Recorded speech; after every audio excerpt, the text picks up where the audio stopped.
Well, I haven't made a video in a while, so here it goes. I got a few of these little voice recorders here for pretty much next to nothing. There was 4 of them. 2 of them I figured weren't really worth fixing, but these were the better of the 2, so I'm going to pop some batteries in and see what they do. Alright, our batteries are in place now. Let's see what do we got here. Yes, eject. Let's put in our sacrificial test tape. I won't be able to play any audio because Warner Brothers. We all know how that'll end up. Let's see what it does. Not a whole lot.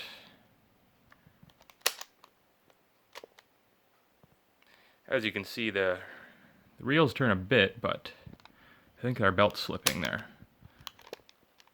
Fast forward does nothing. Rewind kinda does something. There it goes.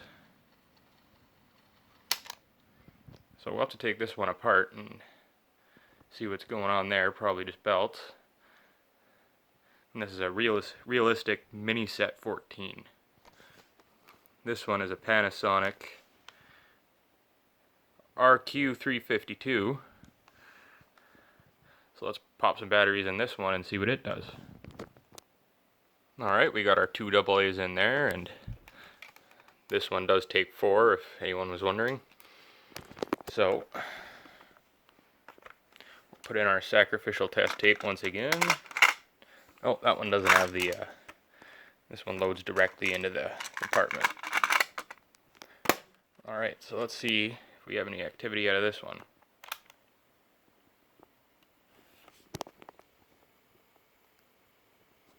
Kind of hard to see, but the reels are moving.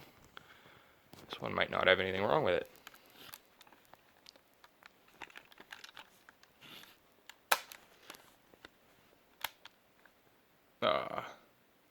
Fast forward does not work.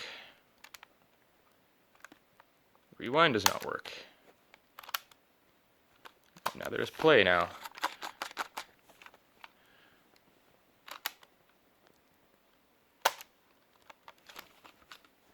I guess now it's dead. Turns out this pause switch acts, it's more of an override than a pause switch really. When it's in this position here, it does nothing. If I move it over here, it works fine. So let's see if we get any audio out of this. Where's our thing?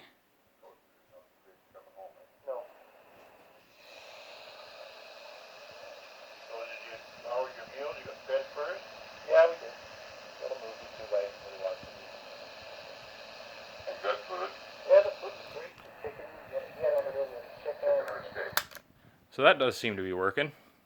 Found something that probably won't hit any content matches, so I'll try that out with some different material later on. Let's turn our attention to this guy.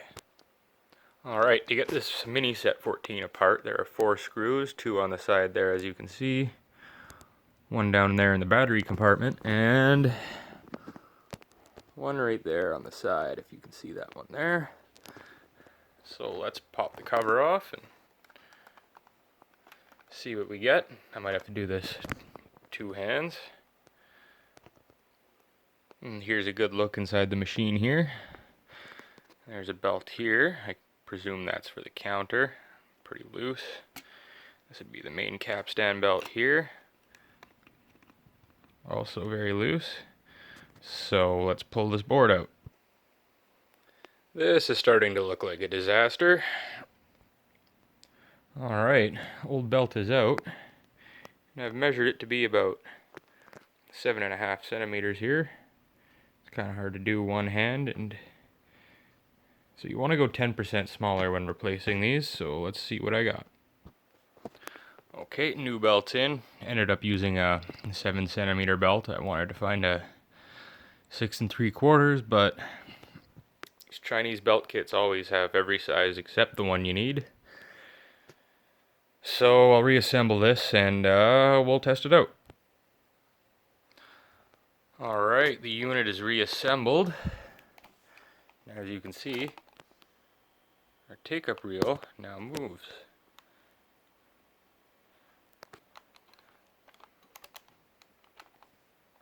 Pause control works. Fast forward. Rewind is also working. So let's try it out with a tape. There's our spoken word. Copyright-free garbage.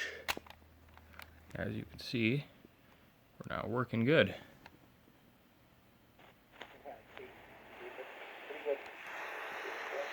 Were the phone books their flat?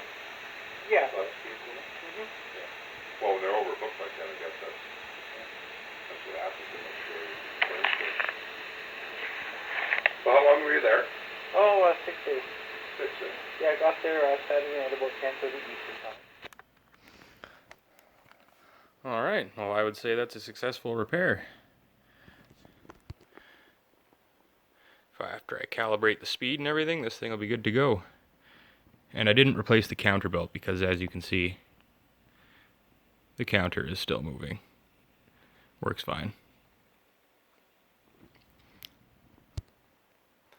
But yeah, that's the repair of the realistic Minisette-14. Not a whole lot wrong with it. Just gonna clean the heads, pinch roller, adjust the speed, and it's good as new again. Thank you for watching.